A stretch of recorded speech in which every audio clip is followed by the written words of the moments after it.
Hello students, इस video lecture में आज हम डिस्कस करेंगे CS 201 का टॉपिक फिबोनाची सीरीज़ इन सी लैंग्वेज। यदि मुझे फिबोनाची सीरीज़ को प्रिंट करवाना है सी लैंग्वेज के थ्रू, तो किस तरह से उसकी प्रोग्रामिंग या उसकी कोड हम लिखेंगे, तो वो इस लेक्चर में डिस्कस करेंगे। सबसे पहले हम बात करते हैं कि फिबोनाची सीरीज़ क्या होती है। तो फिबोनाची सीरीज़ में फर्स्ट टर्म और सेकंड टर्म दो टर्म दी हुई होती हैं, 0 और 1। ठीक है। अब जो भी नेक्स्ट टर्म आएगी, जहाँ तक मुझे जितनी नंबर ऑफ टर्म्स निकालने हैं किसी भी फिबोनाची सीरीज़ की, तो वो उसके बाद मान लो मुझे 10 तक की फिबोनाची सीरीज़ का की टर्म्स चाहिए, तो फर्स्ट टू जो टर्म्स हैं 0 और 1 वो वो फिक्स रहेंगी।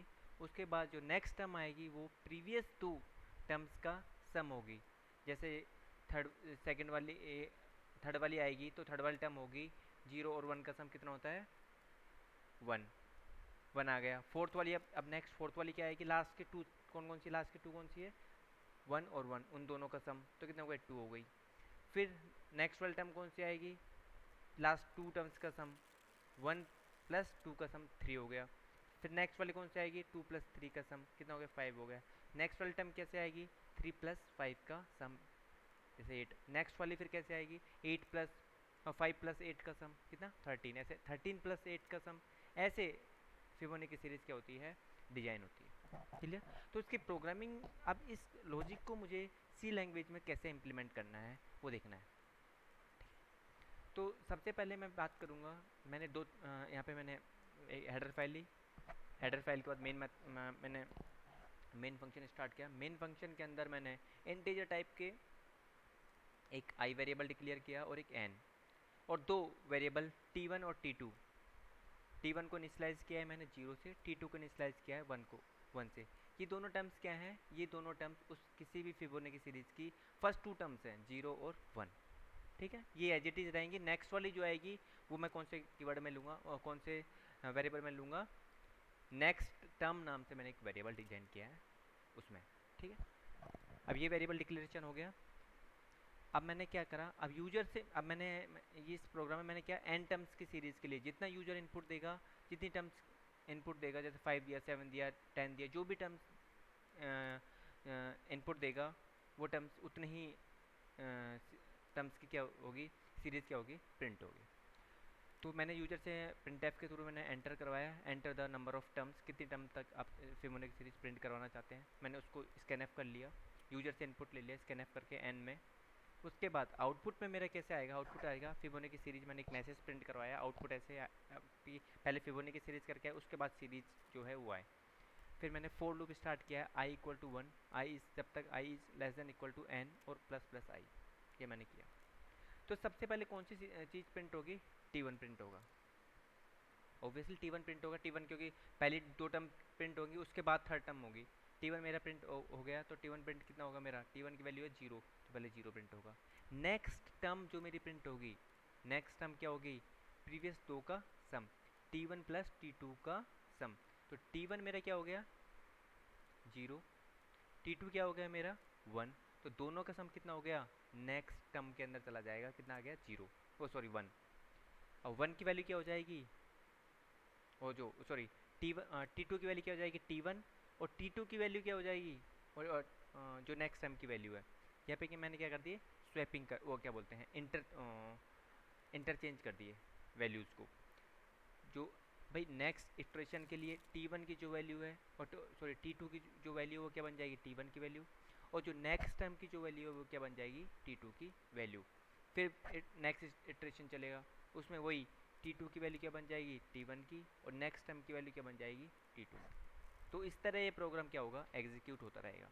अब इस प्रोग्राम के मैं आउटपुट देखूँ, तो आउटपुट में यदि मैं यूजर से इनपुट लेता हूँ, जैसे enter the number of terms, मैंने जैसे यहाँ पे डाली 7, तो 7 टर्म्स तक की क्या होगी फिबोनाची सीरीज प्रिंट हो, कैसे होगी, 0, 1, 1, 2, 3, 5 और 8। देखो लॉजिक कैसे काम करता है, लॉजिक यहाँ पे देखो, फर्स्ट टू टर्म हो गए 0 और 1। यहाँ जैसे मैं लूप को एग्जीक्यूट करता हूँ, पहले आई की वैल्यू रही 1 और एन की वैल्यू कितनी है मेरी 7, यूजर से मैंने इनपुट लिया। 1 is less than equal to 7, yes condition true, condition true है। कंडीशन ट्रू के केस में मैं T1 की वैल्यू मैंने क्या की पहले प्रिंट, T1 की वैल्यू क्या है रही 0, तो 0 मैंने क्या कर दिया प्रिंट कर दिया। उसके बाद नेक्स्ट टाइम की जो वैल्यू कैसी आएगी, नेक्स्ट टाइम की वैल्यू आएगी T1 प्लस T2, ठीक है, T1 प्लस T2, तो T1 प्लस T2 की वैल्यू कितनी हुई 0 प्लस 1 कितना हो गया 1, नेक्स्ट टाइम की वैल्यू कितनी हो गई मेरी 1। अब T2 के अंदर क्या वैल्यू है मेरी 1, 1 क्या वैल्यू हो जाए T1 की, T1 की वैल्यू क्या हो गई 1, और नेक्स्ट टाइम की वैल्यू क्या थी मेरी 1, 1 किसकी हो जाए T2 की, तो T1 की 1 T2 की भी 1, क्लियर। अब फिर दोबारा लूप i प्लस प्लस हुआ, i की वैल्यू हो गई 2, 2 is less than equal to 7, condition true, अंदर आ गया। T2 की वैल्यू प्रिंट कर दी, T2 की वैल्यू कितनी है मेरी 1, 1 मैंने प्रिंट कर दिया, क्लियर। अब नेक्स्ट टाइम की वैल्यू क्या होगी T1 प्लस T2, T1 की है 1, T2 की है 1, 1 प्लस 1 कितना होगा 2, 2 किसके अंदर चला गया नेक्स्ट टर्म के अंदर। अब T1 T2 की वैल्यू कितनी है मेरी 1, 1 किसके हो गई T1 हो गई, नेक्स्ट टर्म क्या है मेरी 2, 2 क्या हो गई T2 की वैल्यू हो गई नेक्स्ट स्टेशन के लिए। फिर i प्लस प्लस हुआ, i की वैल्यू कितनी हो गई 3, 3 is less than equal to 7, yes condition true, आ गया नीचे आया। प्रिंट एफ करा T1, T1 की वैल्यू क्या है मेरी 1, तो ये वाला 1 प्रिंट हो गया, ठीक है। 1 प्रिंट होने के बाद नेक्स्ट टर्म की value T1 plus T2, T2 की वैल्यू मेरी कितनी है, T2 की वैल्यू कितनी है मेरी 2, T2 की वैल्यू है मेरी 2, तो 1 प्लस 2 कितना हो गया 3, नेक्स्ट टर्म की वैल्यू हो गई कितनी 3, और T2 की वैल्यू कितनी थी मेरी, कितनी थी 2, 2 किसके अंदर चला गया T1 की, T1 की वैल्यू क्या हो गई मेरी 2, नेक्स्ट टर्म की वैल्यू हो गई 3, 3 किसके अंदर हो जाएगी T2 की value next station. 4 is less than equal to 7, yes condition true, तब T1 की वैल्यू कितनी है 3, तो ऐसे कंडीशन क्या होगी इस फॉर्म में क्या होगा, ये लूप चलता रहेगा और आउटपुट आता रहेगा। लास्ट में जब लूप टर्मिनेट होगा तो आई प्लस प्लस जैसे 8 होगा, 8 is less than equal to 7, condition false, तो लूप से बाहर।